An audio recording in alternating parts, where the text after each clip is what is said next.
Bienvenue dans un nouveau numéro de Minokan. Moi, Mamborose Mi Paradis, je suis toujours aussi heureuse de vous recevoir et de passer un petit moment avec vous pour parler du vaudou, pour parler de spiritualité ancestrale, avec à chaque fois un nouvel invité, toujours aussi intéressant, et un nouveau thème, de nouvelles questions, de nouveaux débats, de nouveaux échanges. Je préfère le mot échange. J'espère que ce soir vous êtes bien assis dans votre lit, dans votre fauteuil, sur votre chaise, parce que nous allons parler d'un sujet très très intéressant avec un invité encore plus intéressant. Avant de commencer l'émission, je tiens tout d'abord à remercier Estella Jewelry pour le prêt des tenues, des bijoux. Elle sublime femmes, hommes avec des bijoux ethniques. Vous pouvez la joindre au 07 53 67 51 97. Estella Jewelry, encore un grand merci. Je dis aïe bobo à tous ceux qui me regardent, à tous ceux qui m'encouragent, qui m'envoient des messages, à tous ceux qui, grâce à l'émission Minokan, s'intéressent au vaudou, qui, grâce à l'émission du Minokan, ont de moins en moins peur du vaudou, ont de moins en moins peur de leur spiritualité endogène, ont de moins en moins peur de parler avec un vaudou. Ils en sont de plus en plus tolérants envers la spiritualité et la culture vaudou. Je vous dis à tous un grand aïe bobo, je vous dis merci. On est au mois d'avril, il nous reste 2 mois. Vous savez, pendant le mois de juillet, août, il n'y aura pas d'émission Minokan, mais des rediffusions. Alors profitez, regardez chaque 2 semaines l'émission Minokan avec moi. Et je vais faire très attention, je vais prendre mon temps de vous préparer des thèmes très intéressants afin que vous passiez 2 mois de vacances avec des souvenirs plein la tête et que vous puissiez, avec votre entourage, discuter de Minokan et discuter des échanges de ce que vous avez appris pendant l'émission. On va passer tout de suite au thème de l'émission et la présentation de l'invité Aïe Bobo. Aïe Bobo! Aïe Bobo! Minokan, Minokan, Yavalou tous les snés, yavalou tous les morts, aussi au Segwelo. Minokan,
Aïe bobo.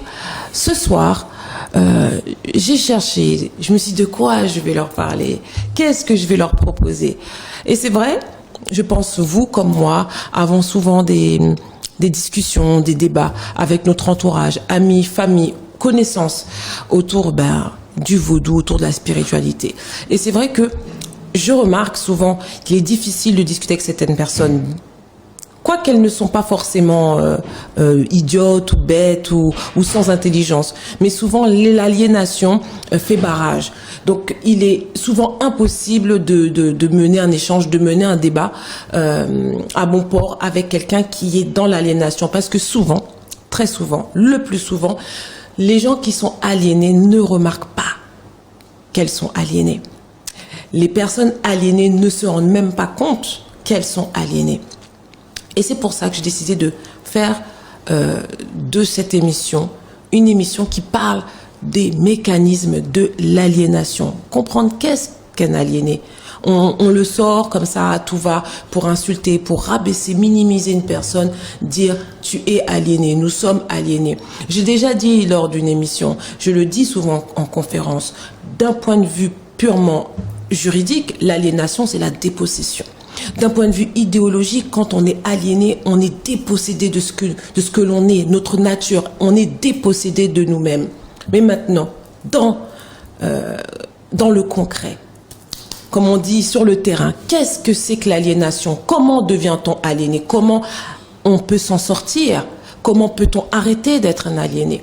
Comment peut-on guérir de l'aliénation? Est-ce que c'est possible de guérir totalement de l'aliénation? Ce soir, j'ai invité un invité spécial qui m'a fait l'honneur. Il est honoré, mais c'est moi qui me sens honorée de l'avoir sur ce plateau à Minokan avec vous. Certains parmi vous vont le reconnaître, d'autres le suivent déjà via sa plateforme sur YouTube.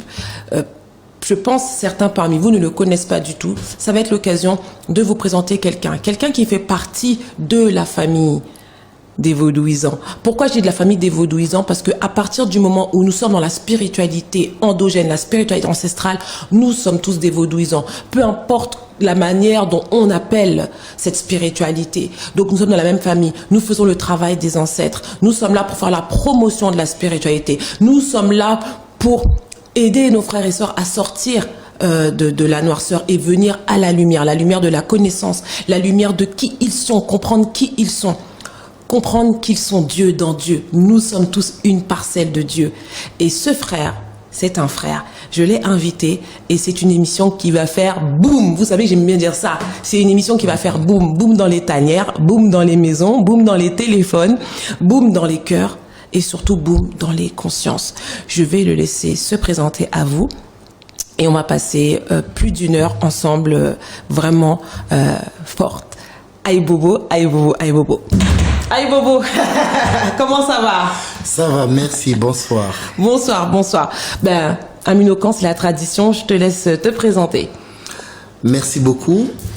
Alors, je suis très content et je suis très honoré d'être parmi vous. Je remercie nos ancêtres pour le travail acharné qui ne cesse de manifester. Les choses se tissent de plus en plus. La sœur a très bien expliqué dans son introduction. Et donc, je m'arrêterai à ça. Simplement, je voudrais me présenter à ceux qui ne me connaissent pas, mais de façon très succincte. On me connaît sous le nom de Jules, insoumis Jules Ngan. Mon nom initiatique, c'est Ngangan. Ngangan, c'est le guide. Le guide, c'est l'incompris également. Parce que, comme certains le savent déjà, tout ce qui concerne la spiritualité est au-delà de la compréhension logique de ce que nous sommes. Pour pouvoir comprendre des éléments, il faut aller dans, comment on peut dire, dans sonder l'esprit. Or, l'esprit n'est pas assujetti au raisonnement. Il y a ce qu'on appelle la raison, il y a ce qu'on appelle la logique, il y a ce qu'on appelle la vérité. La vérité vient de l'esprit, mais la vérité n'a rien à voir avec le raisonnement et la logique. Donc, mon nom est un élément qui, au niveau de cette dimension, n'est pas compris. C'est un nom qui signifie Ngangan, l'incompris. Alors, je viens d'une partie de la planète qui, structurellement, se fait appeler le Cameroun, mais ce sont des expressions que je n'aime pas beaucoup, compte tenu du fait que ce ne sont pas nos ancêtres qui avaient décidé de l'appellation de ces lieux. Ces lieux sont considérés comme Kama, la terre de nos ancêtres, notre terre, la terre des Noirs. Et donc, je me dédouane complètement de ce type d'appellation. Mais pour des raisons de compréhension, bien que je vienne de vous expliquer que la raison et la compréhension ne font pas partie des codes que nous devons utiliser pour expliquer les questions spirituelles, bien que, pardonnez-moi une fois de plus, le mot spiritualité est un mot emprunté, mais c'est toujours pour des raisons de compréhension. Comprenez bien une chose, avant de revenir sur qui je suis.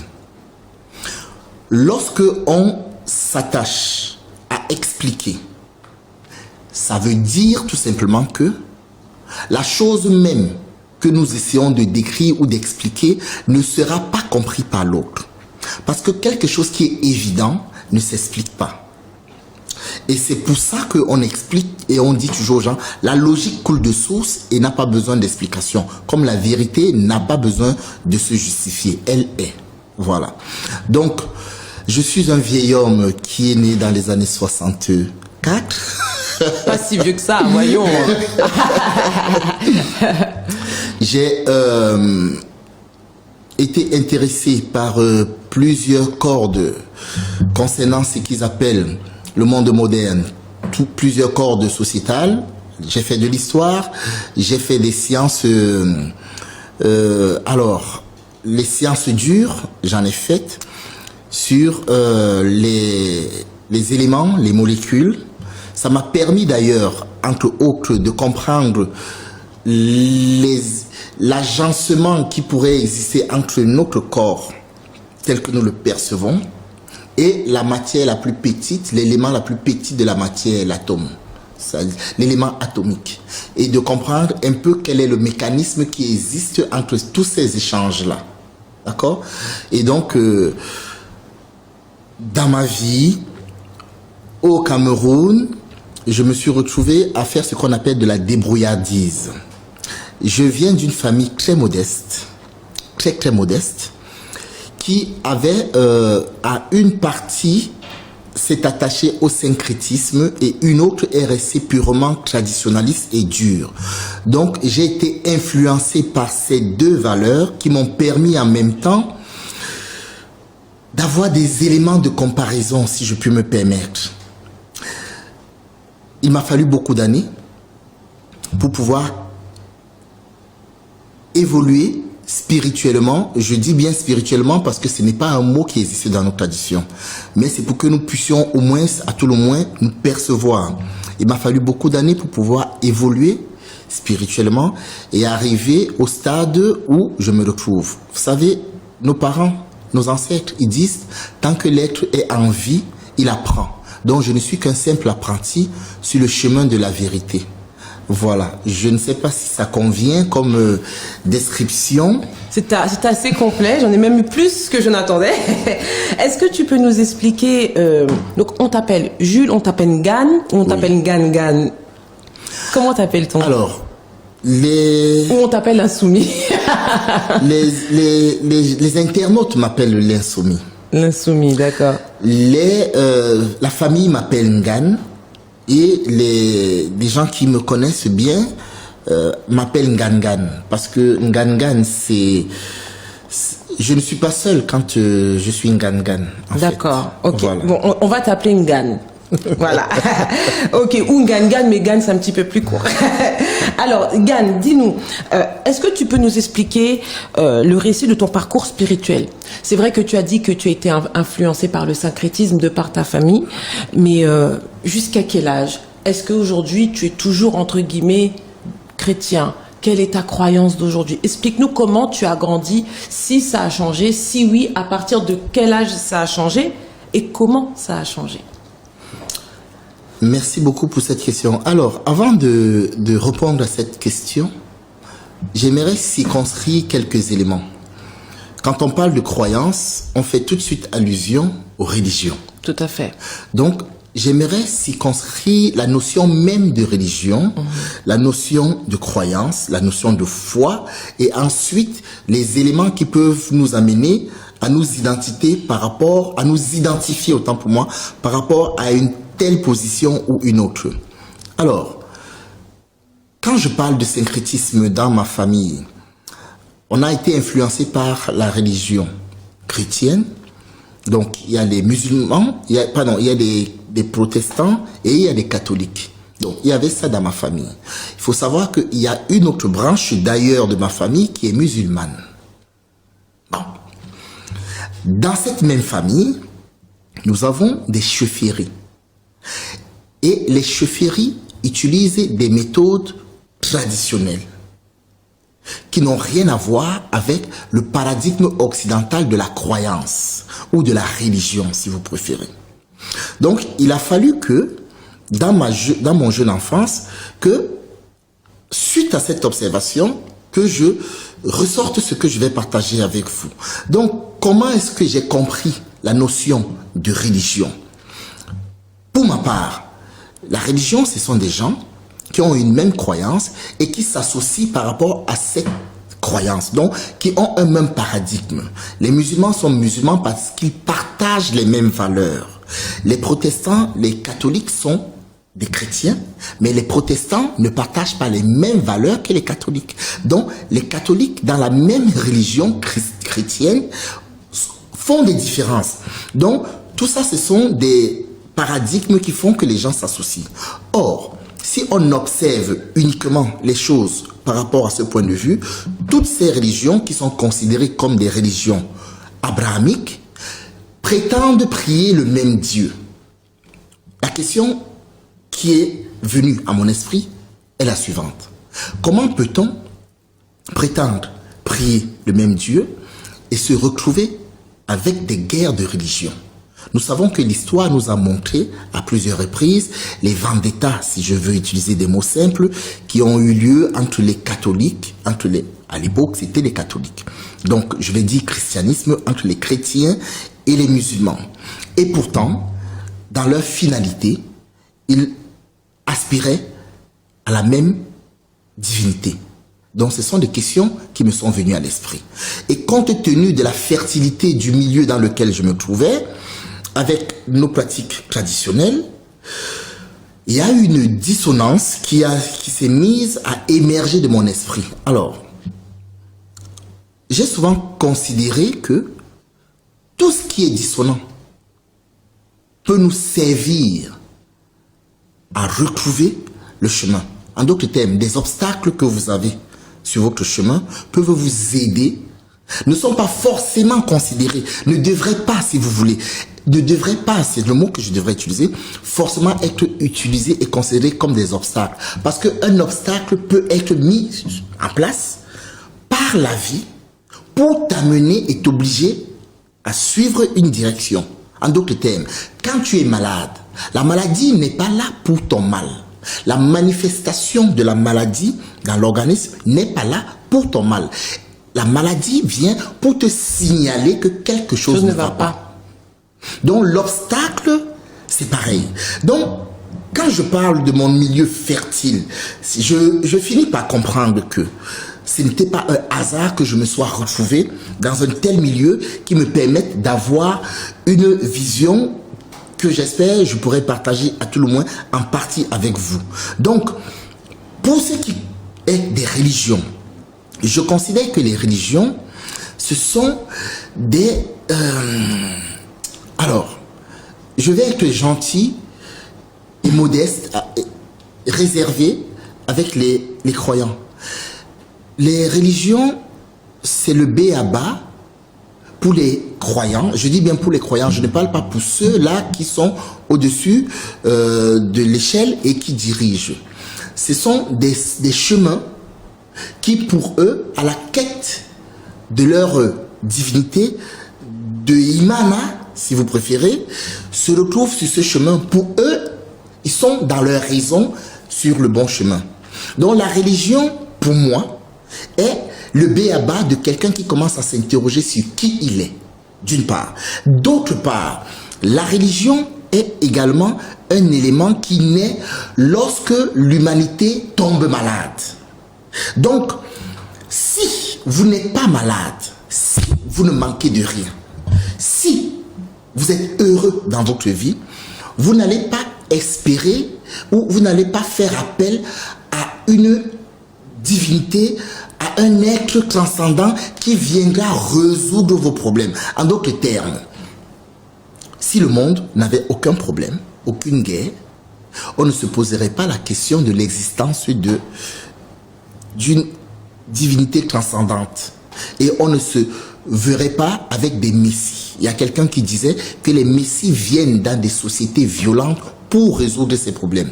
Donc, vous comprenez déjà le raisonnement que je tire par rapport aux religions. Maintenant, quand j'ai eu cette analyse, donc je dis bien que considérant les religions comme un b.a.-ba, il faut bien comprendre ce que je dis, de ceux-là même qui, s'intéressant à qui ils sont ou à la spiritualité, commencent par ce chemin. Donc, ce n'est pas forcément de leur part une mauvaise volonté. Pour eux, dans leur raisonnement, que je différencie de la logique et que je différencie de la vérité.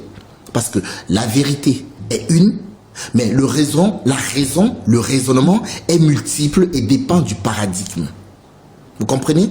Donc, eux, dans leur raisonnement, en fonction de leur milieu, ils auront affaire à ce qui les est offert. S'ils ont l'islam comme religion dominante, qui pourra éventuellement régler leurs problèmes, ils embrasseront l'islam. S'ils ont le christianisme ou autre chose comme disponible à eux, ben, ils l'embrasseront. En d'autres termes, on ne choisit pas sa religion, on est, comme ils disent, dans une famille chrétienne et on découvre plus tard qu'on est chrétien ou pas. Il y a ensuite le paradigme de nos ancêtres.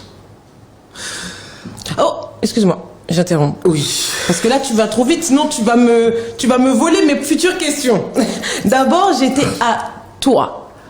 Ngane, tu as grandi du coup au milieu de ces religions abrahamiques. Mais toi, Ngane, tu pratiquais quelle religion ou quelle croyance? Alors, je me mets à la place du téléspectateur qui t'écoute, hein, bien sûr. Alors, j'ai très vite compris qu'il y avait une arnaque dans les questions religieuses. Et je pèse mes mots.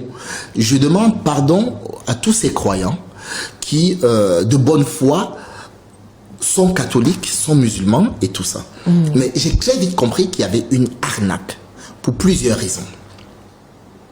Étant dans une famille qui, comme je viens de vous l'expliquer, était en partie chrétienne, musulmane. Et ceci, et qui avait nos pratiques traditionnelles, on se rendait compte que le fait d'être catholique, d'être musulman, n'empêchait pas nos frères et sœurs de vivre dans leurs us et coutumes ou d'avoir peur. C'est très important, la peur. Peur de quoi? Peur du sorcier, peur de l'enfer. En fait, nous étions dans un paradigme où les gens vivaient dans une double peur. Or, de nature, c'est quelque chose que j'ai déjà dit deux fois. Je suis né 3 fois. Je fais partie de ceux-là qu'on appelle, dans nos traditions, les revenants. Je suis né 3 fois. On dira plutôt que je suis mort 3 fois. Mais comme la mort n'existe pas, je dirais plutôt que je suis né 3 fois. Et donc, dans mon bas âge, à l'âge de 7 ans, par des raisons que je ne sais pas expliquer, je me suis retrouvé sur une émission de Patrick Nguema, dont j'espère qu'il va mieux. C'est un frère du côté du Gabon qui pratique une spiritualité qui s'appelle le Mveut. Et à l'âge de 7 ans, je tombe sur une émission de ce monsieur. C'est le son qui m'a intéressé. Il y avait une musique d'intrigue et il racontait ce qu'ils appelaient les aventures mystérieuses. Je ne sais pas si tu les as connues, ces aventures. Et il commence à parler de la sorcellerie dans son documentaire. Et j'étais scotché. Ce sont des émissions qui faisaient 5 minutes. À partir de là, 7 ans, j'ai commencé à refuser d'aller à l'église. Donc, au début, les parents pensaient que c'était un caprice d'enfant qui ne voulait pas aller à l'église parce qu'il était fatigué et tout ça. Et quand bien même Noël arrivait, je ne voulais pas aller à l'église. Donc, il y avait effectivement quelque chose, je dis, que j'ai découvert depuis mon âge de 7 ans. Sauf que plus tard, par des raisons toujours que je ne sais pas vous expliquer, il m'est arrivé des événements que ici on appelle des morts imminentes. Comment vous appelez ça? Mort subite? Non, ils ont une abréviation. Vous m'en excuserez les amis, je crois que vous allez comprendre quand je vais expliquer. Il y a des gens qui subissent des accidents et cliniquement on les déclare décédés. Mais en fait ils ne sont pas décédés, ils continuent à fonctionner en fait. Il m'est arrivé cette aventure lorsque j'étais brûlé. Alors j'ai été brûlé au 3e degré. Je me suis retrouvé. Je reprends à la question. Désolé, mais je voudrais être bien précis. J'ai été brûlé au 3e degré et la médecine moderne n'a pas pu me soigner. Donc, je suis resté plus de 2 ans à l'hôpital et je pourrissais. Il y avait des asticots qui sortaient de mon corps. Et il y a une maladie qui est faite dans nos villages qu'on appelle un son. Je ressemblais à ça. Ça dit que j'étais physiquement en vie, mais j'étais en décomposition. Et le médecin, à un moment donné, dit à ma mère, il faut arrêter de s'acharner. Il faut laisser cet enfant partir. Pendant qu'il était en train de parler, moi, en fait, je me suis rendu compte que j'ai fait une décorporation. C'est-à-dire que, je ne sais pas vous expliquer le mot, parce que j'avais le mot, j'ai regardé ça sur Internet pour voir à quoi ça correspond. J'avais le mot. Et c'était la toute première fois que je me retrouvais dans un état qui a transcendé complètement ma vie. Parce que je me suis vu, je n'étais plus dans la douleur. Corps, ouais. J'entendais tout ce qui se disait. Le médecin expliquait que à ma mère, maman, j'espère que tu vas bien. Elle pleure chaque fois que je raconte cette histoire. Expliquait à ma mère que c'était pas la peine. Elle a dit, pour le coup, je vais aller voir les tradipraticiens. C'est très important ce que je vous raconte. Dans le paradigme de mes parents qui avaient embrassé le syncrétisme, aller chez un tradipraticien, c'était baptiser avec le diable. Donc, si elle allait me faire soigner, me faire guérir, parce que c'est pas soigner, chez un tradipraticien, elle vendait et son âme et le mien. Et ma mère a dit, ben écoutez, s'il faille que mon enfant vive, et que c'est par le diable qui vivra, eh ben je maintiendrai mon enfant en vie. C'est comme ça que je me suis retrouvé et que nous pouvons causer actuellement. Donc, c'est depuis l'âge de 7, 8, 9 ans que tout ça s'est passé et que j'ai compris. Et quand je dis compris, j'ai compris que la religion, en tant que telle, ces religions abrahamiques, était une arnaque. Parce qu'à partir de ce moment, j'ai commencé à m'intéresser à nos us et coutumes.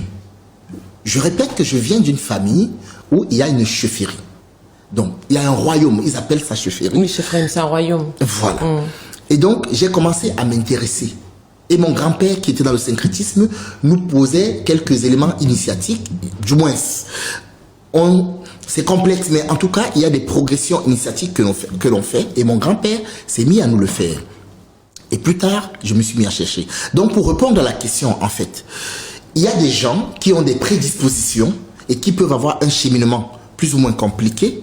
Il y a des gens qui ont des dispositions plus rapides et il suffit d'un claquement de doigts et tout se crée. Et je pense que c'est ce qui s'est passé dans mon conditionnement où la brûlure que j'ai eue, que je considérais comme la pire des choses qui me seraient arrivées, A été le déclenchement. a été le déclenchement de qui je suis en fait.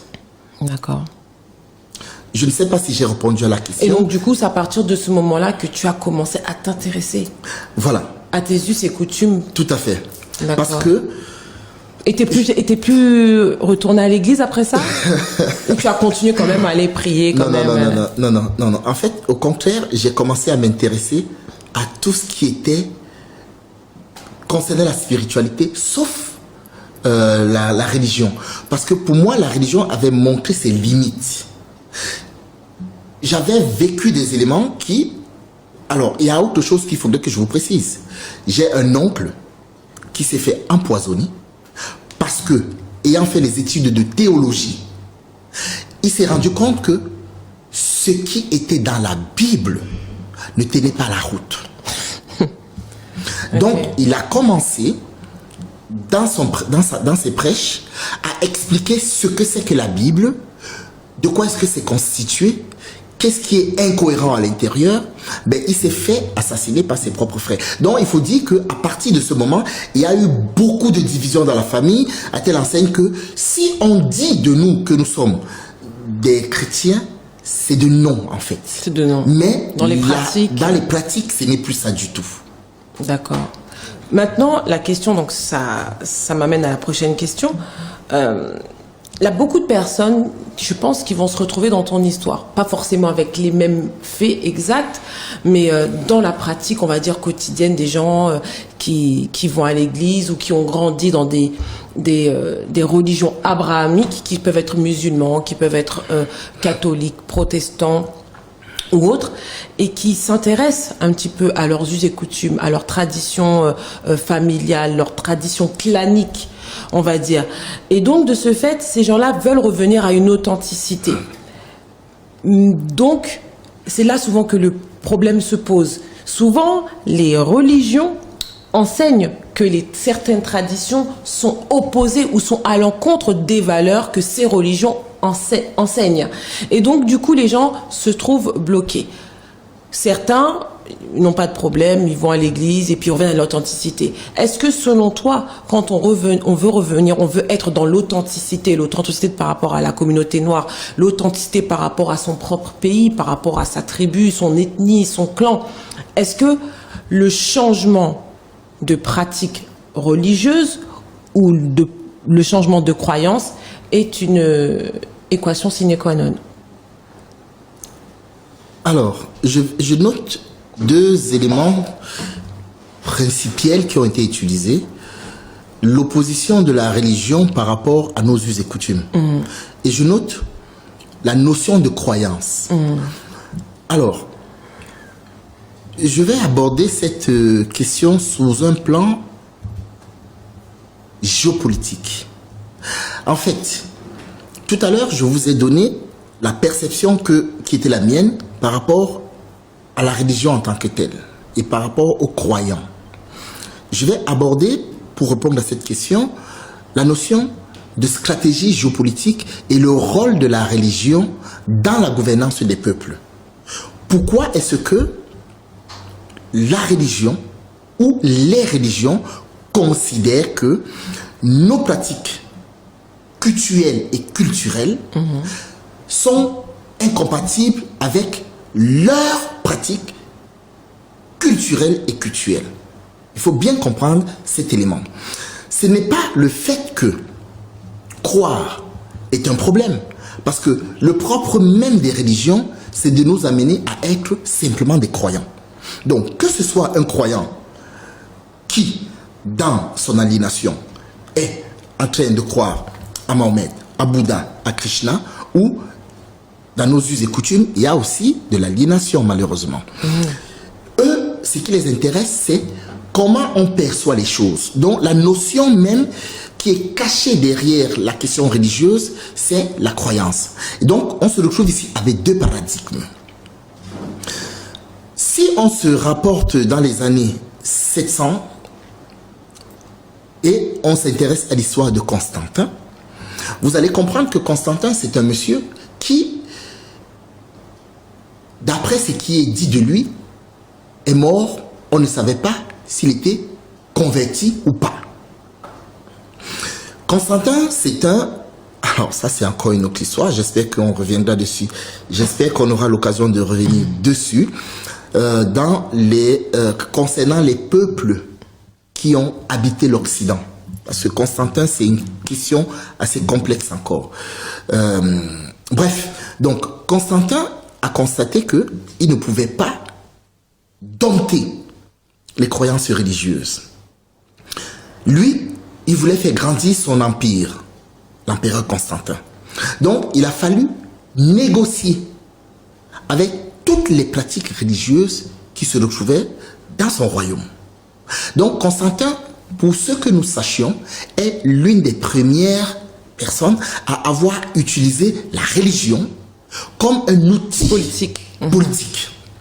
Donc, si on s'en tient à comment est-ce qu'il a géré cette question religieuse et le pouvoir qu'il a donné, mais subordonné au sien, qu'il a donné aux religieux, on se rend compte que la religion, dans ce contexte, depuis des décennies, n'a jamais été ce pourquoi on nous la vend. C'est-à-dire que la religion est un paradigme de gestion, de pensée, de perception, dans un but bien précis, lequel, peut-être qu'on aura l'occasion de le voir. Donc, nous autres, qui avions un autre paradigme, que ce soit en Afrique, chez les Amérindiens, ou chez les Kanaks, en Nouvelle-Calédonie, nous avons un rapport différent au niveau culturel.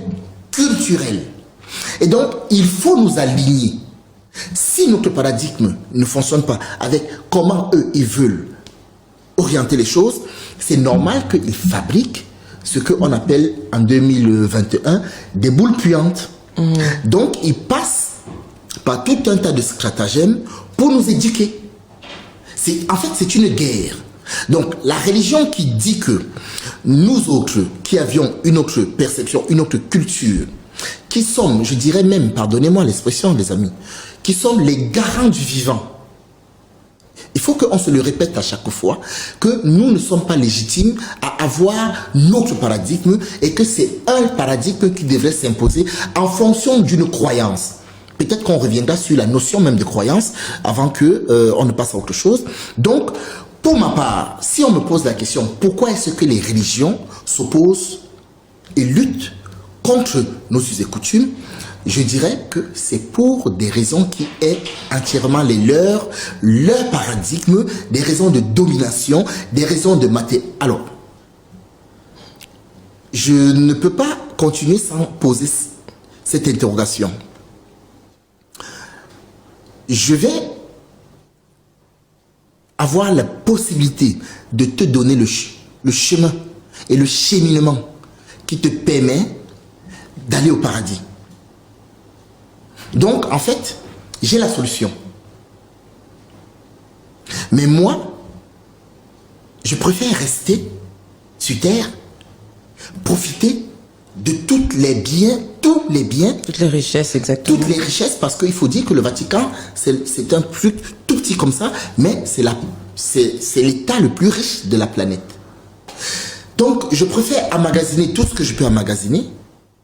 Je demande aux autres de lire la Bible, ou comme ça se passe en Arabie Saoudite, le Coran, eux d'avancer au paradis, soit à travers, malheureusement, les manipulations que nous voyons, des kamikazes et tout, qui s'explosent. Et moi, je reste sur place.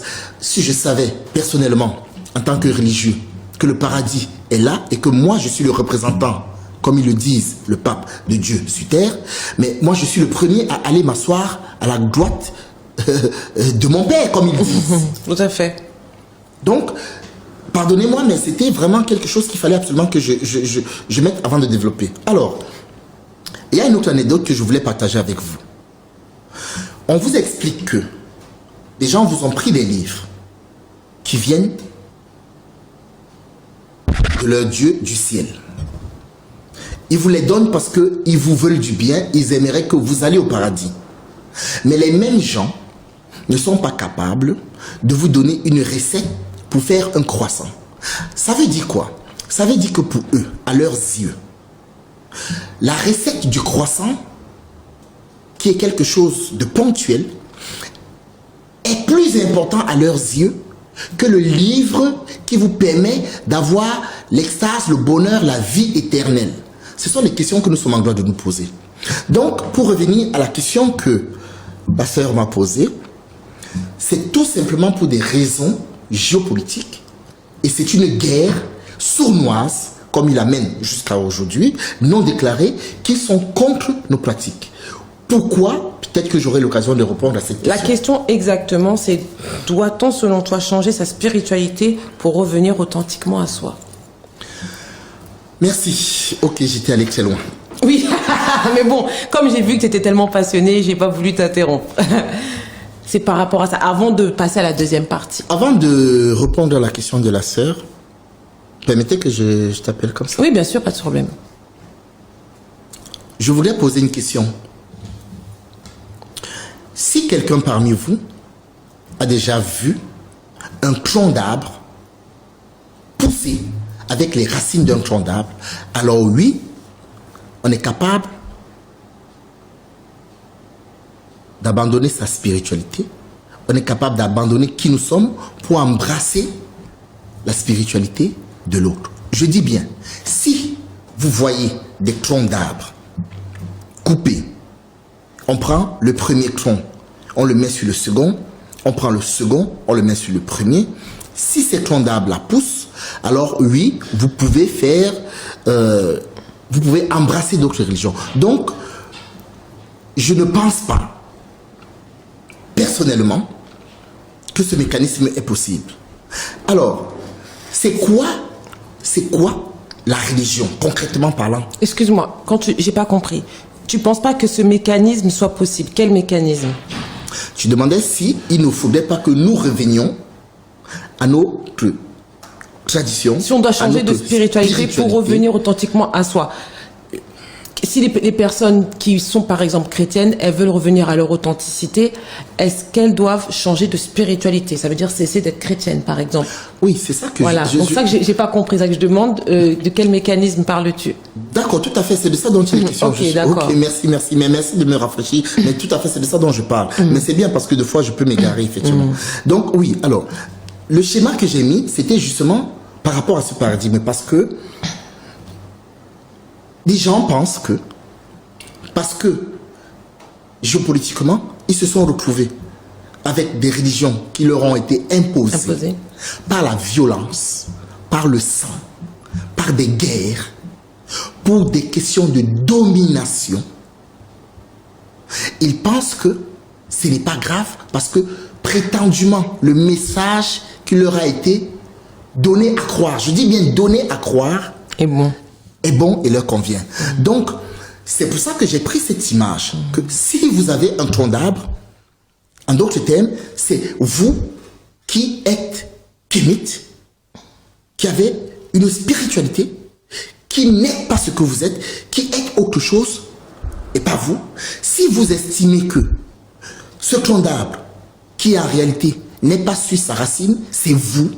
Si vous estimez que ce mécanisme est possible, ça veut dire que vous pouvez rester musulman, chrétien, animiste, et ne surtout pas être vous, et vous allez tenir debout. Si vous pensez que ce mécanisme est possible, oui. Mais au cas contraire, ce qui est mon point de vue, c'est pas possible. Très bien. On va passer, on verra, on développera tout ça à la deuxième partie de l'émission. Comme vous l'avez vu, c'est du lourd avec Jules Gann. Jules Gann, c'est quelqu'un, c'est comme un cheval de course. Hein. Si on lâche, on ouvre les barrières, ça part et on peut plus l'arrêter. Mais c'est très intéressant et surtout ça nous permet d'atteindre une certaine hauteur dans la compréhension des mécanismes de l'aliénation. Donc je te remercie Jules Gann pour cette première partie. Tu plantes le décor, tu plantes les racines très bien et ça nous permet déjà d'entrevoir un petit peu la deuxième partie de l'émission. On fait une courte pause, on revient tout de suite avec Jules Gann dans Minokan. Aïe Bobo. Aïe Bobo, aïe Bobo, aïe Bobo. Ce soir, nous voici de retour avec notre rubrique Cherchez Connaît. Comme vous le savez, Cherchez Connaît, c'est une rubrique à travers laquelle on apprend quelque chose autour du vaudou, quelque chose autour de la spiritualité ancestrale ou quelque chose à propos de l'histoire ou de l'ésotérisme tout simplement. Ce soir, je vais vous parler d'une action, on va dire, purement vaudou, même si on peut l'avoir dans d'autres spiritualités. Je l'ai même vu déjà dans certaines séries du continent africain.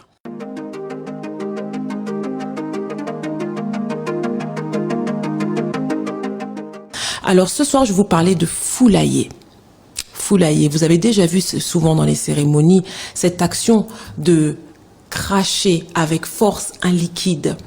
Donc vous voyez à l'image qui s'affiche sur mon écran, foulailler. C'est un terme purement vaudou qui appartient au vaudou haïtien. Si on doit employer ce terme-là dans un français, on va dire classique, on va dire vaporiser. On vaporise, mais on emploie le terme foulailler parce qu'on l'utilise avec la bouche. Mais le terme on vaporise. Qu'est-ce que vaporiser? Vaporiser, c'est disperser un liquide dans l'air. On le disperse et ça retombe en de fines gouttelettes. Voilà ce que c'est vaporiser.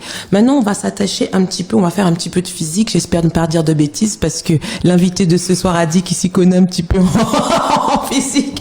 Donc, on va faire un petit peu de physique. Il faut savoir tout simplement que la vaporisation est l'une des 6 transformations physiques pour mettre un élément de l'état liquide à l'état gazeux. C'est l'une des 6 transformations fondamentales où il s'agit de transformer un élément de l'état liquide à l'état gazeux. On donne l'exemple, par exemple, de la locomotive. Vous savez, la locomotive à vapeur, c'était l'une des premières locomotives qui a existé, où on avait un gros four et on y mettait du charbon. Eh ben, ce charbon permettait de vaporiser l'eau et la vapeur d'eau permettait d'actionner le moteur de la locomotive, ce qui la permettait d'avancer. Donc, il faut savoir que dans l'ésotérisme, dans le mysticisme, dans le vaudou, dans toutes les spiritualités ancestrales, elles tournent autour d'un potomitan, qui sont les 4 éléments, l'air, l'eau, la terre, le feu. L'air, c'est un transporteur d'énergie, un transporteur de vibration. L'eau est aussi un transporteur d'énergie. La terre, le feu sont des porteurs, mais l'air est un transporteur. Donc, je dis l'air, on peut dire aussi le vent. Nous voyons quand on brûle de l'encens. L'encens, c'est grâce à l'air que l'encens se transporte. Nous le voyons également lorsqu'on allume une bougie, quand la flamme se condense, quand on allume une lampe, l'huile de la bougie se vaporise. Lorsqu'on fait un feu, l'air, la cendre, l'air qu'on voit, même la suie, c'est grâce à l'air que ça se transporte. Eh ben, quand on foulailler, c'est l'action de souffler avec force un liquide. Dans le vaudou notamment, vous allez voir, ça va être de l'alcool, notamment du rhum ou du vin. Pourquoi on foulaille? Parce que quand on foulaille, quand on transforme un élément de l'état liquide à l'état gazeux, la vapeur libère une énergie. Et dans le cas du vaudou, on utilise l'air qui se trouve en nous. N'oubliez pas, je le dis tout le temps, les 4 éléments qui sont dans la nature se trouvent aussi en chacun de nous. C'est pour ça que je le dis, nous sommes Dieu également. Nous sommes Dieu dans Dieu. Nous utilisons l'air qui est en nous et puis nous vaporisons le liquide et on le transforme à l'état gazeux. Lorsque nous faisons cela, nous libérons une énergie.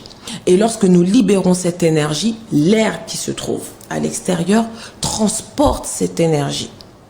L'énergie qu'il y a dans la vapeur, notamment la vapeur d'alcool, la vapeur de rhum, la vapeur de vin. Et donc, de ce fait, ça renforce l'énergie.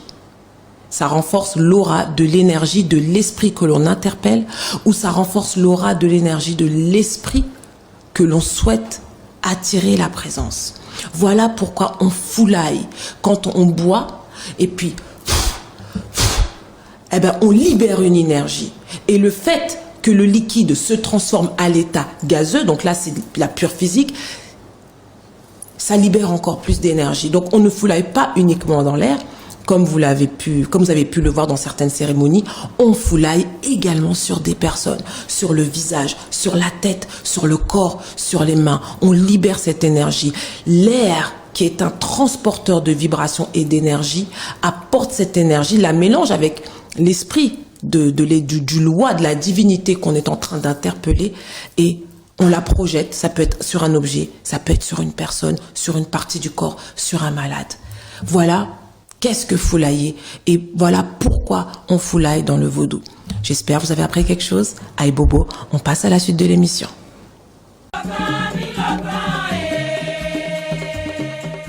Aïe Bobo, aïe Bobo, aïe Bobo. Nous voici de retour à Minokan avec la deuxième partie de notre émission, avec pour thème comprendre les mécanismes de l'aliénation, et notre invité Jules Ngana des Insoumis, ou l'Insoumis, on peut l'appeler aussi comme ça. Je remercie encore une fois Estella Jewelry pour le prêt des tenues et des bijoux.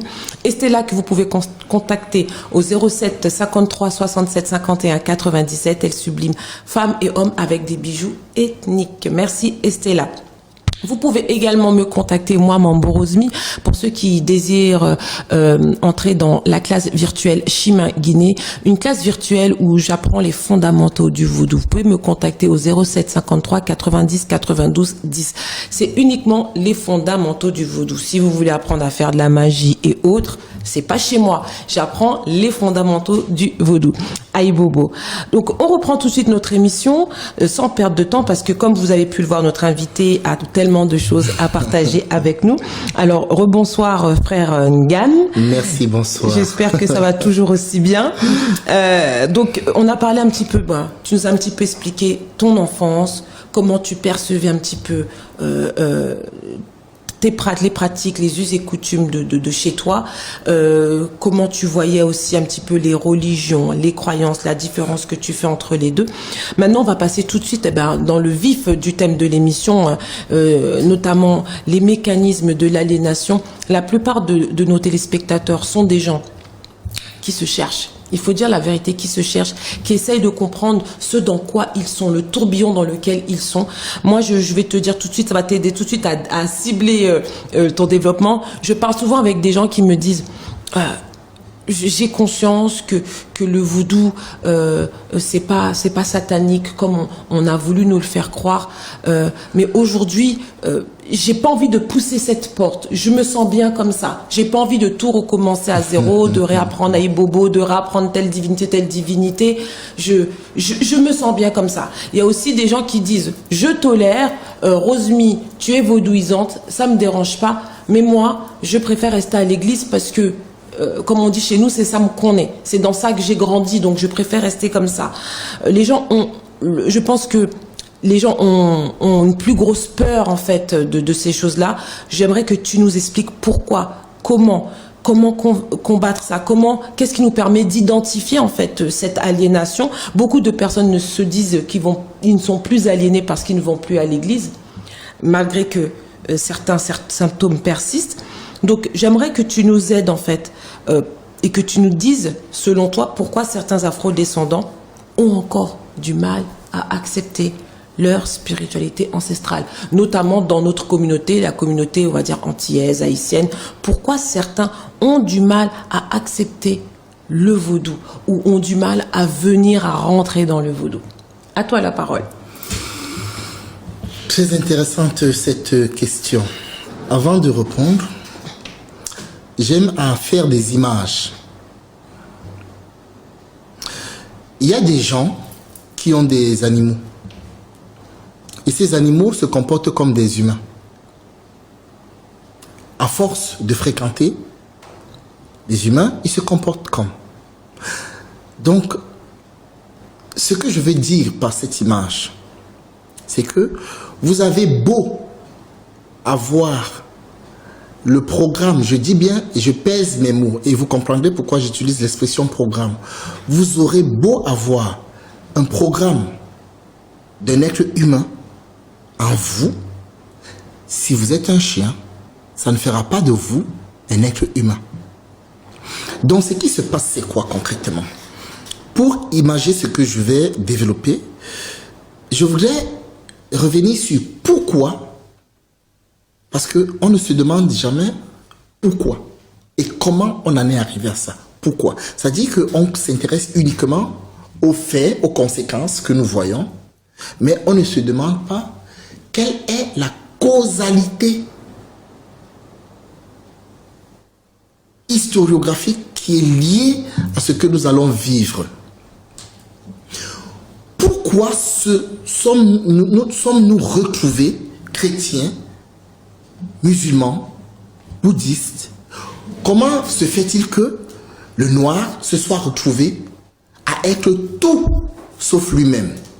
Parce que me diriez-vous, si je comprends bien la question, ce n'est pas le problème d'être chrétien, mais ça peut être un problème d'être vaudouisant parce que l'image qu'on nous a fait et qu'on nous a donnée du vaudou est négative en fait.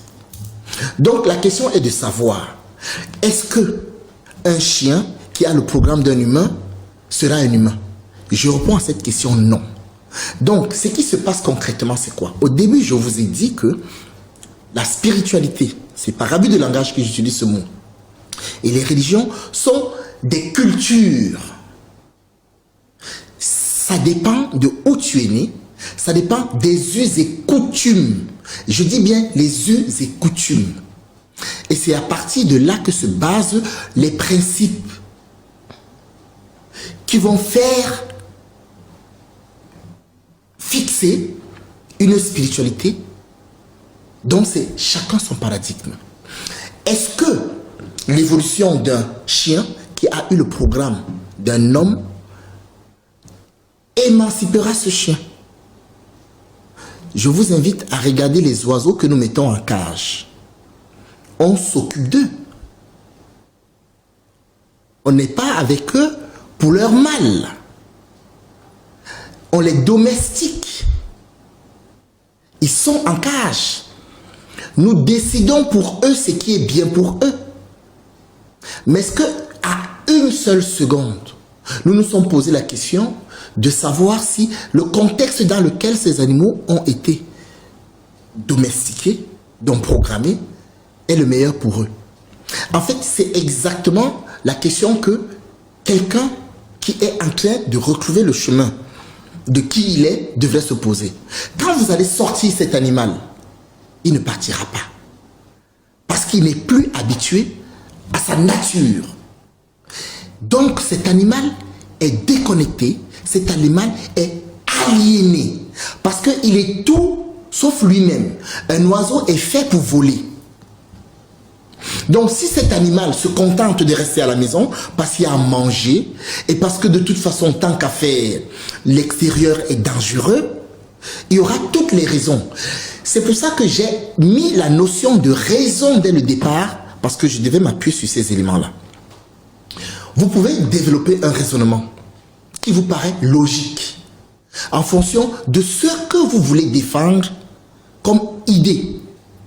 Mais ça ne fait pas de ce raisonnement, qui pour vous est logique, une vérité.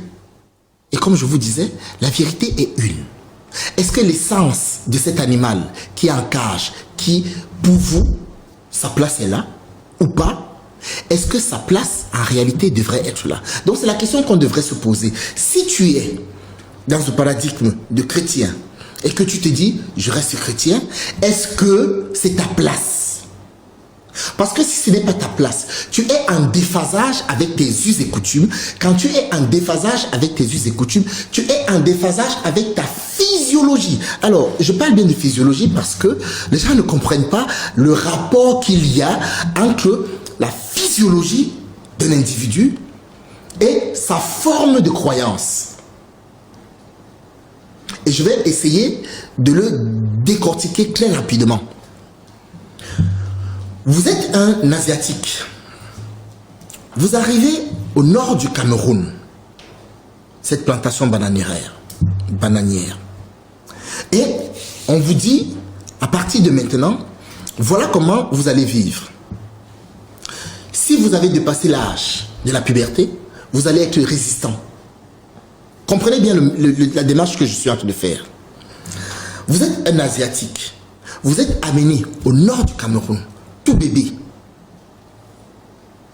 Vous n'allez pas manifester la moindre résistance et vous allez vous adapter. Vous allez grandir, mais il y aura un vide en vous.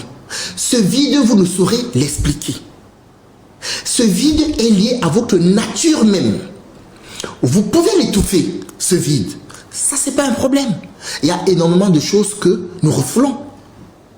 Il y a des gens, on leur explique, ben, monsieur, il n'a plus Dieu pour toi. Ben, comme tu persistes et que tu veux tellement que ce soit vrai, tu n'écoutes pas ce qu'on te dit. Donc, on ne s'écoute pas. Et donc, cet état dans lequel nous nous retrouvons, quand on a grandi, je dis, quand on est arrivé à la naissance, on le refoule naturellement, on ne s'écoute pas. Et donc, on finit par l'ignorer et on finit par se distancer de qui nous sommes. Ce truc, ça s'appelle de l'aliénation. Donc, il y a un ami qui dit souvent, on ne peut pas demander à un manchot de tendre la main. Il ne l'a pas cette main. Donc, même s'il veut, il ne pourra pas tendre la main. Vous voyez? Donc, répondre à cette question est très complexe parce que ça remet en question le mécanisme même qui a été à l'origine de cet engrenage. Et c'est là que je reviens pour répondre à la question. Un être humain normalement constitué, doit être physiquement en équilibre avec lui. Ta physiologie, je dis bien ta physiologie, est conditionnée au lieu d'où tu dépends. Ce n'est pas parce que tu es un bébé français qui a été amené au Cameroun que les conditions de vie au Cameroun te conviennent. Tu vas t'adapter. Mais l'adaptation ne signifie pas que c'est ta nature. C'est-à-dire que la spiritualité, s'il faut parler de ça, les gens s'adaptent, essaient de tordre les faits pour se plier à une réalité qui n'est pas la leur. Et je répète, une réalité n'est pas une vérité.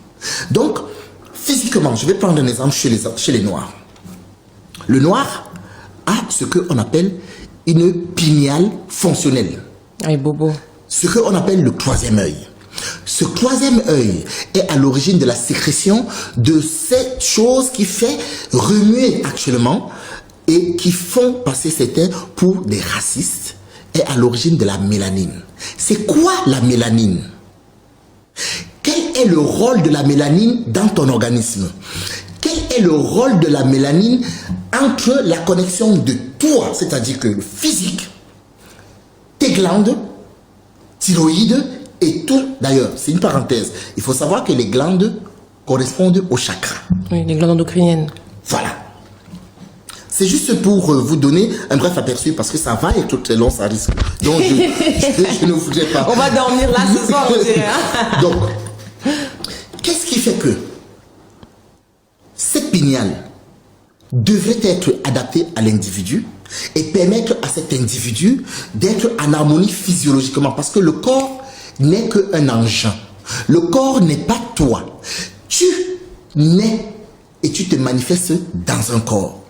Le corps est considéré comme un véhicule. Si ton véhicule, je fais le schéma pour qu'on se comprenne, je reviendrai sur cette interrogation. Si ton véhicule reçoit des bons contrôles techniques, des bonnes réparations, il est en bon état. Tu accélères, il avance. Donc, il reçoit la bonne énergie, il roule comme tu souhaites. Il est en bonne santé.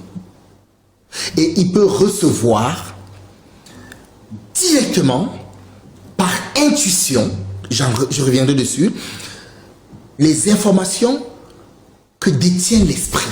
En fait, l'esprit ne réfléchit pas. L'esprit ne raisonne pas. L'esprit sait.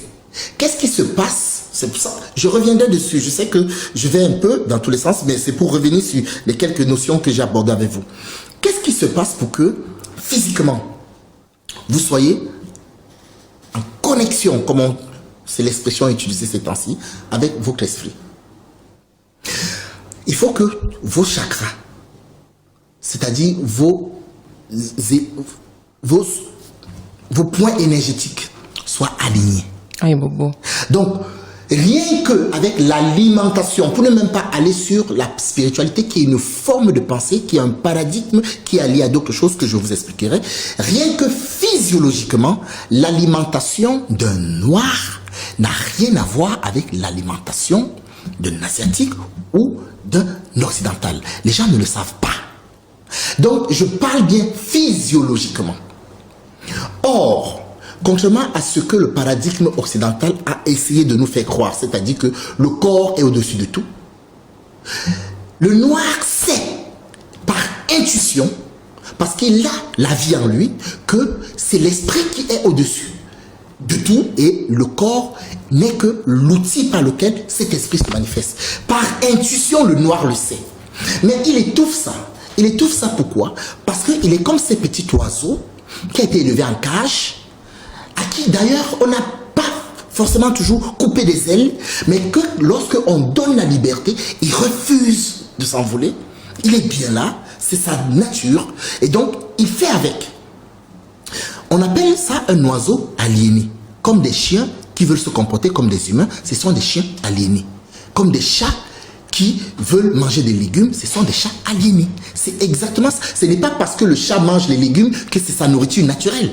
Ce n'est pas parce que le noir mange de la viande que c'est sa nourriture naturelle. Les noirs, sachez-le, ne devraient pas manger de la viande et encore moins la viande rouge. Pour même déjà des raisons physiologiques. Et après, on reviendra sur les raisons spirituelles. Donc, je reviens sur la réponse, sur la question de la sœur. Et si je me déroute de la question, ce serait bien que tu me ramènes à la Moi-même, j'ai déjà même oublié la question. Alors, quels sont... pourquoi certains afrodescendants ont du mal à accepter? d'accord, c'est parfait. Donc, je suis toujours dans je suis toujours dans les rails. Parce que moi, je déraille beaucoup. Hein. Alors, donc, si on revient donc sur les images que je vous ai prises là, je vais prendre l'exemple de la glande pinéale et de ses sécrétions. L'âme, qui est le lien entre ton corps et l'esprit, est quelque chose qui communique avec le physique à travers l'équilibre de tes poids énergétiques, c'est-à-dire ce qu'on appelle les glandes. Et l'un des plus importants, c'est la glande pinéale et la glande pituitaire. Et ce sont ces éléments qui, pardonnez-moi, manquent à d'autres peuples. Les Asiatiques en ont un tout petit peu. Les Occidentaux n'en ont pas du tout. Ils ont ce qu'on appelle une glande pinéale calcifiée. Et les Noirs ont une glande pinéale opérationnelle. D'ailleurs, c'est même très étonnant parce que je l'ai toujours dit, de constater que physiologiquement, on a l'engin le plus adapté, parfait, physiologiquement.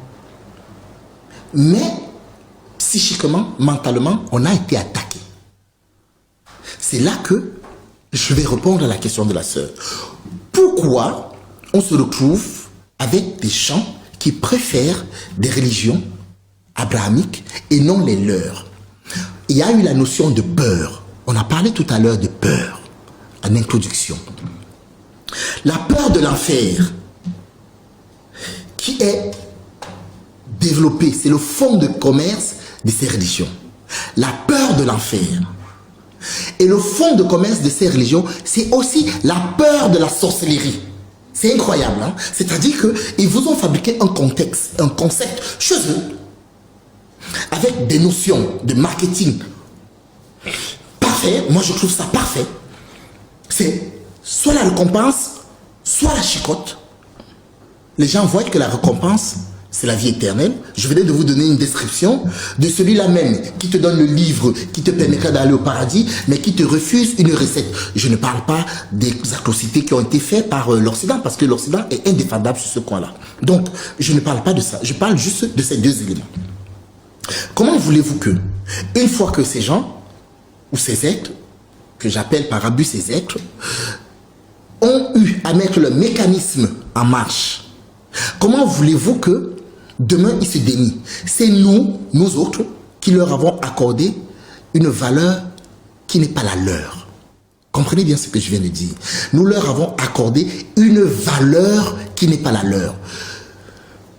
Je ne parlerai pas de moi, je dirais nos ancêtres avaient fait une différence entre les humains, les humanoïdes et les êtres humains. Et nos ancêtres, tes ancêtres, te considéraient et se considéraient comme des êtres humains parce qu'ils avaient déjà fait cette démarche que nous sommes en train de découvrir de nouveau, en fait, qui était que il y a des êtres humains, il y a des humains et il y a des humanoïdes. Mais ça, c'est peut-être un sujet qu'à l'occasion, on aura la possibilité de développer. Donc, comprenez une chose. Pour pouvoir physiologiquement être en harmonie avec toi-même, il faut que physiquement, les aliments que tu ingurgites puissent être compatibles avec ton organisme. La forme de pensée qui t'habite, parce qu'il y a une notion de pensée, tu es pensée ou la pensée. Donc, le mental qui t'habite, que tu développes, que tu nourris, il faudrait qu'il soit en adéquation avec ton paradigme, donc aussi physiologique, parce que les trois sont liés. Et si ton mental est décalé, comme ton alimentation est décalée, eh bien, ton âme ne sera pas en adéquation avec ton esprit. Donc, du coup, ce qui se passe, c'est quoi? C'est que tu peux croire par ignorance que ce n'est pas grave de rester chrétien, de rester musulman, de rester tout sauf toi, mais en fait, tu es toi en déphasage avec toi-même sans te rendre compte. Et tu te retrouves dans la position de cet oiseau qui ne veut pas s'envoler ou de ce manchot qui ne peut pas tendre la main. Mais pose-toi la question, et là je m'adresse à l'être humain. Pose-toi la question à toi. Est-ce qu'il ne me manque pas quelque chose? Simplement cette question. Parce que l'être humain a la lumière en lui. Et tout le mécanisme qui est mis en place a pour objectif de l'étouffer. Donc on utilise la raison. La raison, toutes les raisons. Vous savez, même les criminels justifiés, hein, ils ont des raisons. L'Occident, quand ils vont civiliser, hein, ils expliquent pourquoi ils civilisent. Hein. Ce sont des raisons. C'est un raisonnement logique. Donc, un aliéné peut donner toutes les raisons possibles. Excuse-moi juste de t'interrompre. Tu as dit quelque chose, je voudrais juste rebondir dessus. Te donner l'exemple de l'oiseau. Moi, je donnais l'exemple de la banane. J'avais discuté une fois avec une fille qui a un pavillon, elle a un bout de jardin. Et elle m'a dit, tu sais, j'ai un petit bananier. Je l'ai arrosé, il m'a donné des fruits, hein, il m'a donné des bananes. J'ai dit, ah bon? Elle m'a dit, oui, mais ça n'avait pas de goût. Mais pourtant, ça avait l'apparence de la banane. Et ça revient à l'histoire de l'oiseau. Parce que le bananier n'était pas dans son élément d'origine. La banane, c'est un fruit exotique qui a besoin de chaleur, de lumière, de soleil, d'une terre spéciale, d'une atmosphère spéciale, d'un air spécial.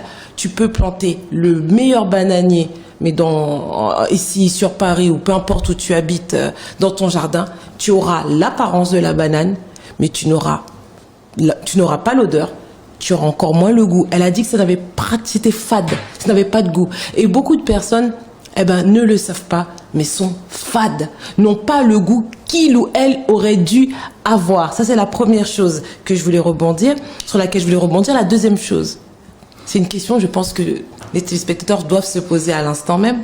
Et moi, je me la suis posée, donc je te la pose. Est-ce que tu pratiques, Jules Gane?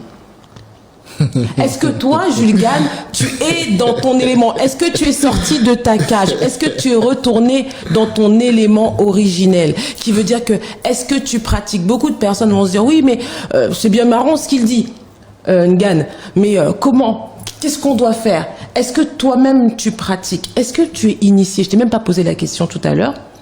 Est-ce que tu es initié? Je te balance toutes les questions. Après, je sais que tu vas bien me concocter ça. Est-ce que tu es initié, Jules Gane? Est-ce que Gane, c'est quelqu'un qui pratique sa spiritualité, je dis entre guillemets, ancestrale? Est-ce que Gane pratique certains rites? Est-ce que Gane a un autel? Ou est-ce que Gane apporte sa pierre à l'édifice juste en expliquant des faits historiques, des faits physiques ou métaphysiques? Je te laisse la parole. Là, j'ai mis mon petit piment là aussi dans la sauce. Alors, il faudrait qu'on aille pas à pas parce que c'est très important ce que tu m'as posé comme question. Donc, j'aurais souhaité répondre progressivement parce que c'est très important. Oui. Alors, sur la question, est-ce que je pratique? Est-ce que je suis initié? Un initié, en général, n'a pas besoin de dire qu'il est initié parce que... Je dis ça, excuse-moi, je t'interromps encore, je dis ça parce que les gens qui sont en processus de désaliénation ou qui se cherchent, on va dire, se demandent est-ce qu'ils doivent se faire initier. Donc souvent les gens qui viennent vers eux pour leur parler, qui leur apportent ces éléments de lumière, ils posent la question. Peut-être s'il y avait une ligne qui était peut-être ouverte, les gens appelleraient pour dire mais et toi Jules Gane, est-ce que tu es initié? C'est pour ça que je pose la question. Hein. Alors, tous ceux qui sont en train de suivre ce documentaire actuellement ou qui vont le suivre auront forcément un moment de transcendance. Ah, et Bobo. Pourquoi? Parce que ce qui est sorti, la formulation qui a été faite, était en partie des transmissions. Donc je répète que ceux qui l'ont suivi, peut-être que moi-même je vais le resuivre, seront en train de transcender. Donc, ce que je vais dire, c'est quoi? C'est que on ne peut pas prétendre connaître quelque chose avec des développements livresques. Il y a le savoir, et il y a la connaissance. Aïe Bobo. Tu peux lire tous les livres de la planète Aïe Bobo. et tu viendras réciter. C'est une chose. Mais si tu ne vis pas ce que tu dis, tu ne convaincs personne en fait. Il faut répéter ça encore. Si tu ne vis pas ce que tu dis, tu ne convaincs personne. Parce qu'on voit celui qui dit. La vérité n'a pas besoin de se justifier. Je sais que ceux qui écouteront et qui écoutent savent. Parce que, en fait, la vérité n'a pas besoin de se justifier. Aïe Bobo. Voilà. Et ceux-là qui ont écouté ça sauront tout simplement qu'ils ont écouté. Ils n'auront pas de doute, en fait. Je le sais, tout simplement. Alors, la question est de savoir, est-ce que je pratique? Pour répondre à cette question, il faut comprendre qu'il y a beaucoup de nos frères et sœurs qui ont été déphasés volontairement. Les rituels de l'enracinement de votre cordon ombilical, du placenta, est-ce que beaucoup de gens le savent? Il y a eu une période où je ne faisais que faire des documentaires sur cette question. Parce que le fait, bien que ça peut se rattraper, le fait de n'avoir pas déjà son placenta, son cordon ombilical, enterré en lieu et place où il devrait se trouver, fait de l'individu un être errant.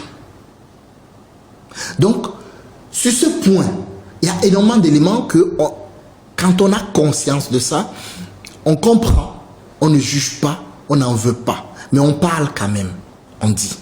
Donc, oui, j'ai eu mon placenta implanté, donc on m'a donné ma parcelle d'enracinement en lieu et place. Ce qui concerne la spiritualité, c'est un mot que, voilà, ça n'existe pas dans nos sociétés, mais vous comprenez. C'est tous les jours, en fait. La pratique n'est pas quelque chose que tu dis, je fais. C'est quelque chose que tu es. Je ne sais pas si je me fais comprendre. Je répète, la pratique de quelque chose, il y a la manifestation, Ngan est ici, certes, mais avant d'être, c'est déjà. Est-ce que vous me comprenez? Donc la pratique, progressivement, doit être. Donc, si vous prenez un véhicule qui roule à 400 km/h, le temps de le ralentir, parce que vous avez un paradigme, christianisme, islam, peu importe. En même temps que vous êtes en train de freiner, vous êtes déjà en train de prendre des résolutions pour aller retrouver qui vous êtes. Et tous les jours, je suis en échange. En fait, c'est une façon d'être. Donc, avoir un hôtel,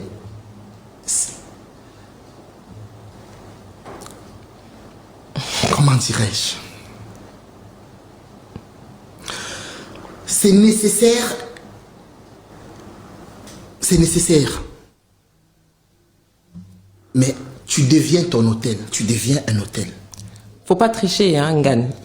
Toi déjà, tu pars. Tu sais, quand on dit aux Jeux Olympiques, dans les tournois, il y a celui qui fait le faux départ. Toi, tu fais déjà le faux départ parce que ton placenta est déjà enterré quelque part. Mais imagine-toi les gens comme Rosmi, oui, comme Chantal, oui, Jean, toi regarde, Ngan, déjà, c'est déjà, tu vois. Oui. Mais les gens comme Chantal, oui, Monsieur Martin. Oui.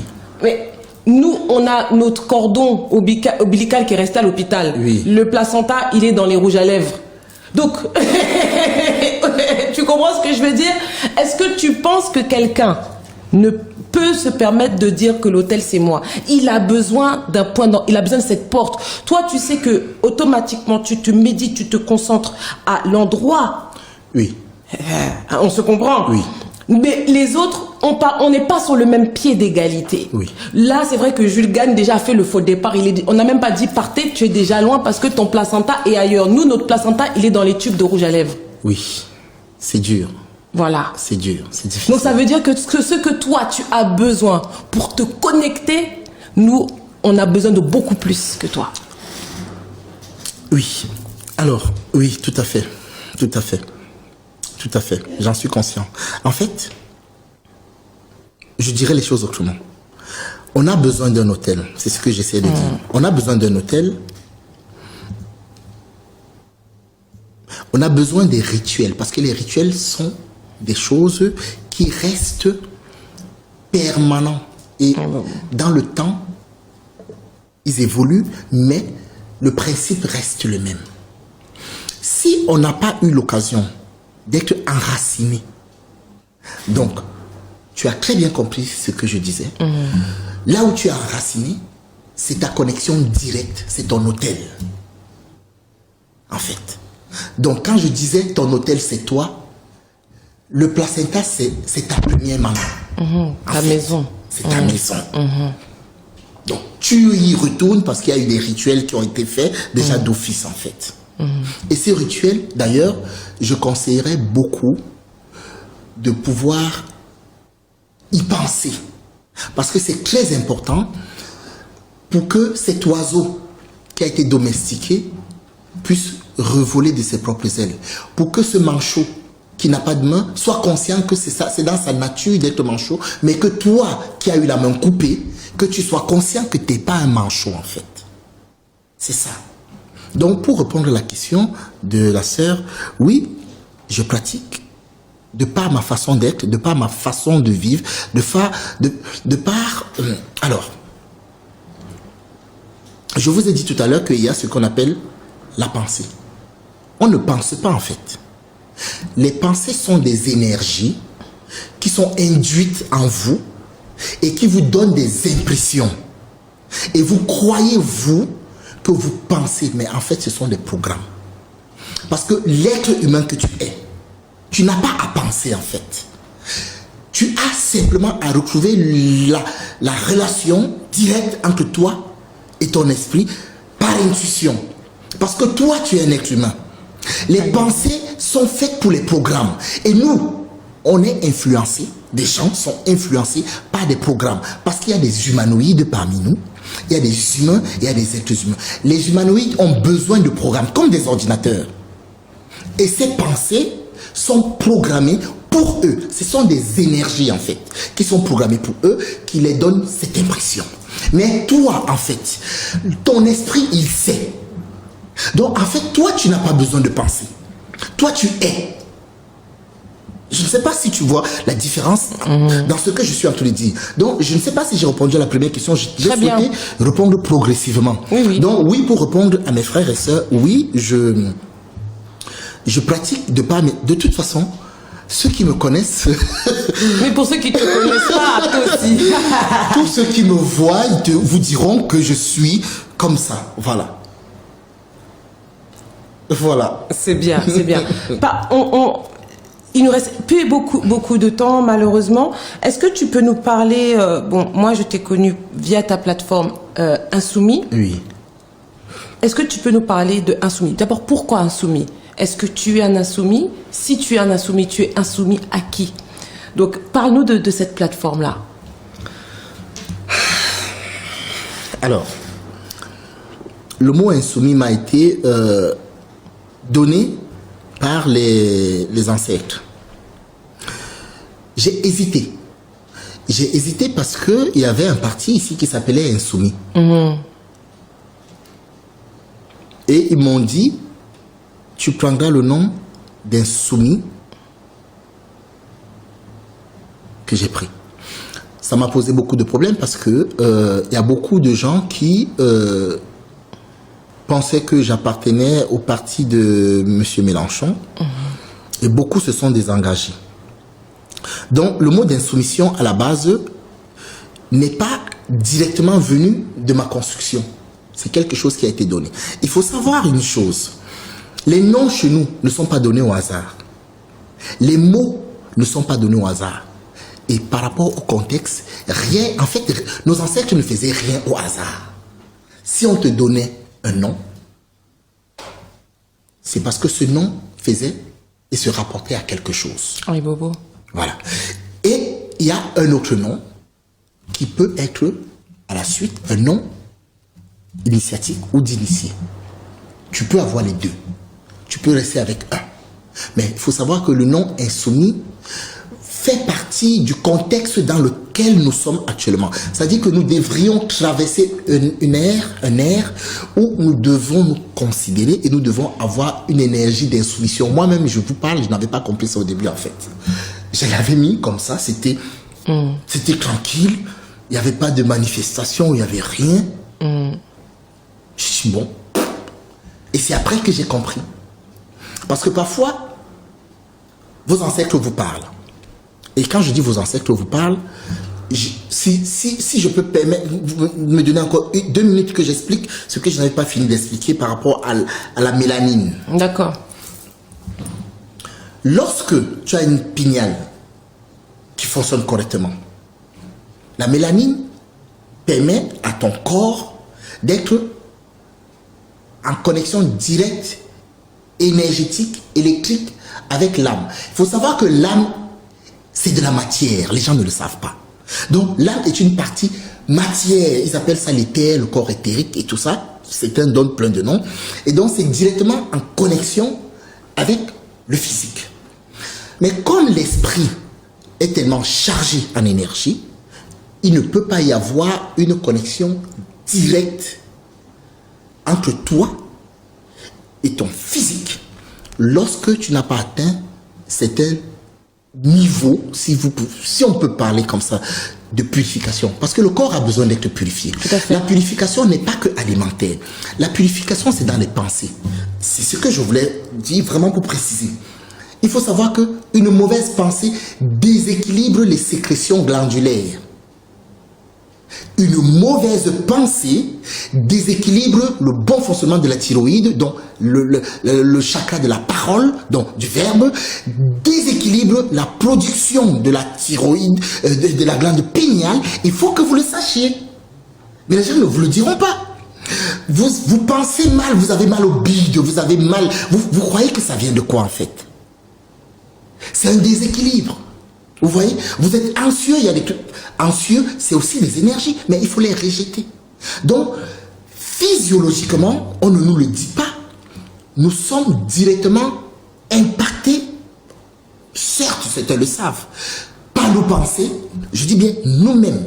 Mais ça déséquilibre ou ça équilibre nos fonctionnements des glandes et donc nos centres énergétiques directement.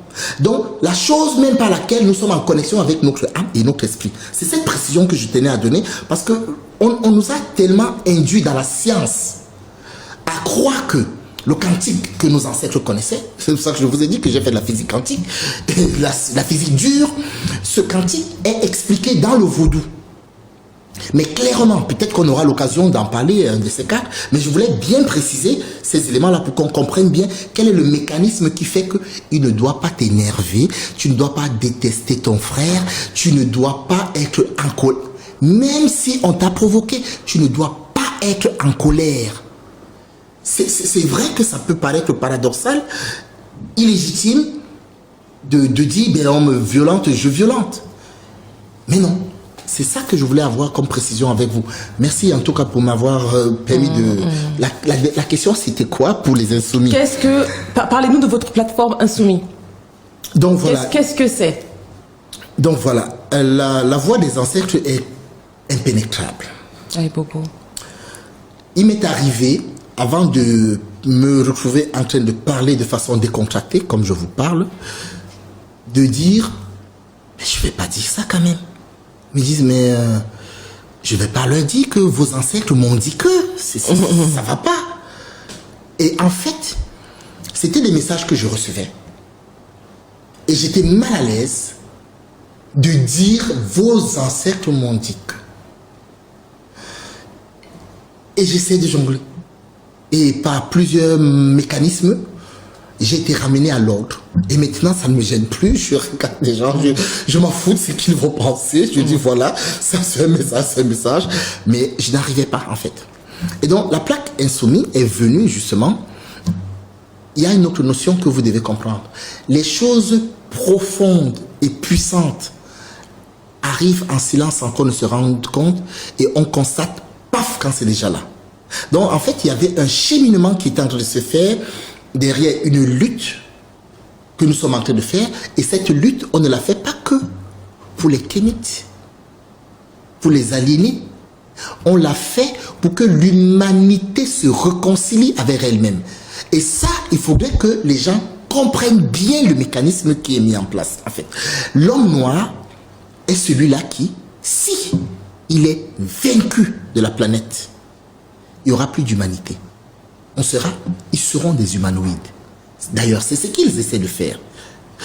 Si l'homme noir est réussi à garder l'équilibre, on pourra enfin vaincre ce mécanisme qui a été mis en place par des gens, par des êtres que d'aucuns considèrent comme des êtres humains, mais qui n'en sont pas, ou comme des humains qui n'en sont pas. C'est-à-dire que, je répète une fois, on les prête des intentions, des perceptions, des visions par rapport à la nôtre, mais eux, ils ne sont pas ce que nous croyons qu'ils sont.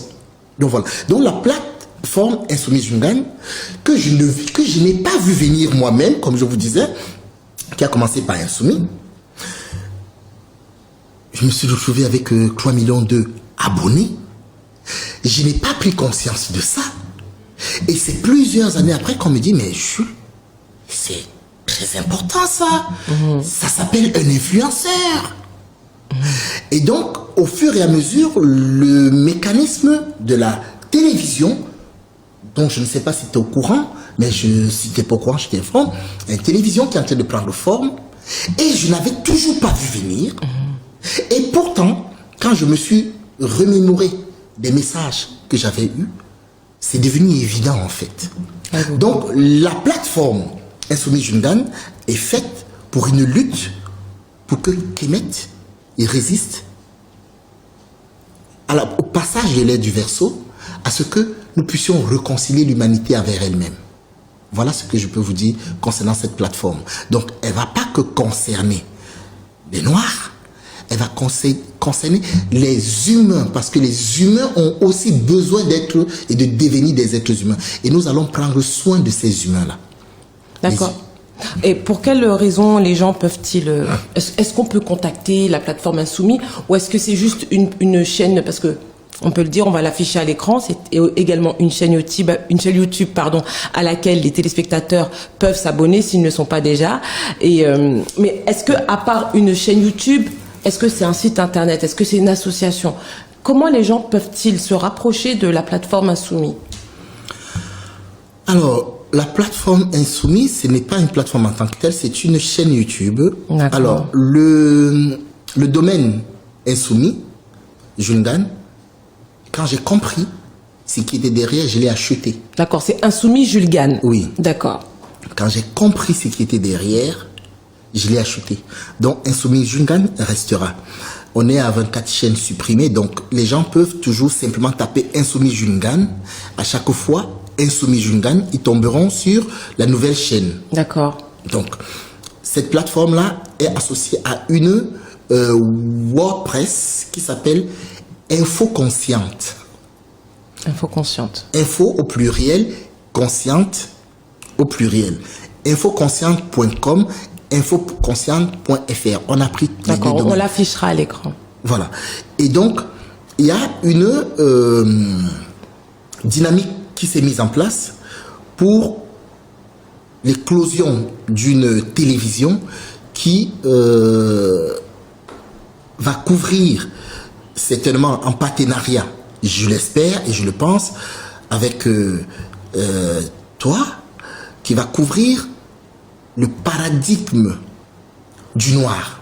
Parce que on ne peut pas convaincre ceux qui n'ont pas le même paradigme que nous. Convaincre l'autre, en fait, un oiseau, un lion ne peut pas convaincre une gazette et une gazette ne peut pas convaincre un lion. Ils ne sont pas dans le même paradigme. Tout à fait. Donc cette chaîne, ce sera pour l'émancipation du peuple noir et des humains. J'insiste dessus. Allez, Bobo. Donc, tu as déjà répondu à la prochaine question. Autre projet, tu m'as parlé de la chaîne. Mais mis à part ça, quels sont les projets de Ngan? Alors, est-ce que les gens te contactent pour des raisons spirituelles, des fois, Ngan? énormément. Est-ce que tu peux leur donner satisfaction ou tu n'as pas le temps? Ou est-ce que les ancêtres te disent Ngan, attention, il faut faire le travail? Comment gères-tu cela? Parce que aujourd'hui, c'est vrai que des gens se cherchent, mais comme je veux employer un passage de la Bible qui dit la moisson est grande, mais il y a peu d'ouvriers. Donc souvent, on se rend compte qu'il y a peu de soldats. Moi, j'aime bien dire des soldats. On est très nombreux. Ok. On est très nombreux. Et il faut savoir que à chaque fois que l'élève est prêt, le maître apparaît. Aïe Bobo, c'est vrai, c'est ce que j'ai remarqué. C'est vrai. Quand l'élève est prêt, le maître apparaît. Le maître apparaît. Donc, Et tu es aussi un maître spirituel? Accompagnes-tu des gens spirituellement? Est-ce que des gens qui regardent l'émission et qui seraient intéressés pour être des élèves spirituels de Ngan, est-ce que tu serais éventuellement disposé? Je mets un pied dans la ruche. Hein. alors, pour le moment, comme je suis en train de monter, oui, je peux donner des coups de main, mais comme je suis en train de monter la télé D'accord. et tout ce qui va avec, c'est un domaine que je découvre. D'accord. Qui n'a rien à voir avec mes formations, si vous voulez. D'accord. Il y a des frères qui sont disponibles et qui le font aussi bien que je l'aurais fait. D'accord. Donc, il y a Donc, tu toujours... peux référer. Oui. Mais il y si a quelqu'un te toujours- dit, moi, je veux que ce soit toi, Ngan, je veux pas quelqu'un d'autre. On fait comment? il attendra, ça le fera. Il attendra, ça le D'accord. fera. Aïe Bobo. Et Ngan, je sais que cette émission était importante. Si je te réinvite, tu viendrais? C'était un honneur pour nous. C'était un honneur pour Kama. C'était un honneur pour nos ancêtres. Aïe Bobo. Il n'y a pas de hasard. Il n'y a pas de hasard. Je sais pourquoi je suis là. Aïe Bobo. Tu as déjà été en Haïti? Non, mais... Je te le dis parce que j'ai déjà regardé certaines de tes émissions sur YouTube. Ngan aime bien mettre la musique haïtienne dans son émission. Tout à fait, tout à fait, tout à fait. Tu es un fanatique? Haïti est le propulseur de la libération du peuple noir. Les gens ne le savent pas. Il y a eu énormément d'initiés qui, par un hasard, comme le hasard n'existe pas, se sont retrouvés à Haïti. Et Haïti a été et est le propulseur de la libération du peuple noir des Outre-marins. Si Haïti n'est pas libéré, le noir ne sera pas libéré. Les gens n'ont pas compris ça en fait. Si Haïti n'est pas libéré, les peuples outre-marins, la diaspora, ne pourra pas être libérée. C'est pour ça qu'ils mettent la main sur Haïti. Il faut que Haïti soit aligné. Il faut qu'il y ait des églises qui naissent par milliers. Il faut les aligner, il faut les maintenir. En fait, c'est ça. Oui. C'est vrai. Et si jamais tu étais invité en Haïti pour une conférence? Ce sera avec plaisir. D'accord. On peut te contacter via ta plateforme Insoumis, c'est ça? Oui, bien sûr. D'accord. Tu as une adresse mail, on peut te contacter? Oui, tout à fait, tout à Ok, fait. si tu peux la dire, on l'affichera à l'écran. Alors, c'est celle que j'utilise actuellement, c'est contact au singulier, point contact minuscule, contact comme ça s'écrit, contact, point julesngan@gmail.com. D'accord, on l'affichera à l'écran. Si tu peux dire un mot de la fin, celui que tu veux, si tu as quelque chose que tu as oublié, si tu veux t'adresser à un groupe de personnes, à une communauté en particulier, tu peux le faire. La parole est à toi. Il y a une question qui me revient souvent. Ils disent, nos frères, ah oui, mais si vous aviez autant de choses que vous saviez, comment cela se fait-il que vous avez été vaincu? Et si vraiment vous savez autant de choses, pourquoi vous ne vous redressez pas? Alors, c'est une question qui est toujours récurrente, donc je réponds à ça. Sachez une chose, l'énergie qui me traverse, c'est l'énergie qui te traverse. Toi, Kemet. Toi, Kemtio. Donc, si toi, tu prends ton énergie tu donnes à l'adversaire. Mais quand je combats l'ennemi, je combats moi-même à travers toi. Est-ce que tu comprends le piège? Et l'ennemi bénéficie de ton énergie qui est égale au mien et de son énergie. D'où cette servitude permanente. On nous demande également, mais oui, si vous étiez aussi puissant, comment vous avez été vaincu? Il faut savoir une chose. Le rôle même d'un être humain qui est de préserver la vie l'empêche de détruire le vivant. La faiblesse se trouvait là. Comment préserver le vivant en même temps? Et donc, il y a eu une faille qui a fait que. Mais c'est résolu. Les choses ne se feront plus comme ça. Sachez une chose. Si tu préserves le vivant, tu es capable de partir pour éviter de tuer. C'est comme si tu aimais tes enfants et pour ne pas les voir mourir, tu meurs à leur place. C'est comme ça qu'on a été vaincu. Ces deux éléments-là devraient vous parler. Voilà. Merci, Aïbobo. Je terminerai en citant une phrase de Jules Gann ce soir, qu'il a dit en début d'émission: l'esprit n'est pas assujetti au raisonnement. Et je voudrais terminer par cette phrase-là. Je vous dis à tous une bonne soirée. Je remercie encore Estella Djewelry. Vous pouvez la joindre au numéro qui s'affiche en bas de l'écran. Et je vous dis à tous, une très bonne soirée. On se revoit dans 2 semaines à Minokan, un nouveau thème, un nouvel invité. Aïbobo, bonne soirée à tous. Merci de nous avoir suivis. Merci à toi, Jules Gann. Bonne soirée. Merci à toi. Bonne soirée.